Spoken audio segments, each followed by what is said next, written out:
कुछ बोलते रहो। यत्पुरुषेण भाविका देवार्यमसन्वता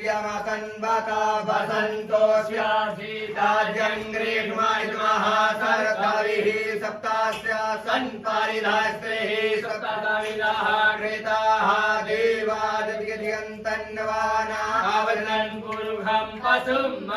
मेनाद्यमयजन्त देवास्तानि धर्माणि व्रतमान्यासन्ना देहनाकं महिमानः सजन्तर्पुर्भिजात्याः सन्ति देवाः अर्व्यः संभृतः पृथिव्यैरसात् विश्वकर्मणः समवर्तदाग्रेत शिवदुष्टाभिदरूपमेदिजन्मस्य देवतानवग्रे भेदाहमेतं पुरुषं महन्तमादित्यवर्णं तमसः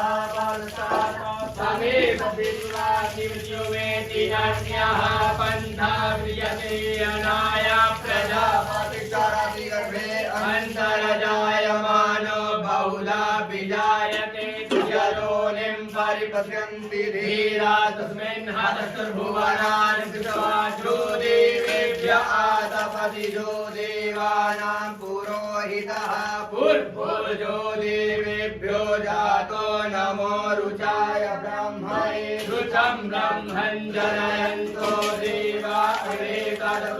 एतद्ब्रुवन्नैवं ब्राह्मणो विद्यास्य देवा अधन्वसे श्रेष्ठते लक्ष्मी च पत्न्यामहो रात्रे पार्श्वे नक्षत्राणि रूपमस्मिनौ व्यात्तं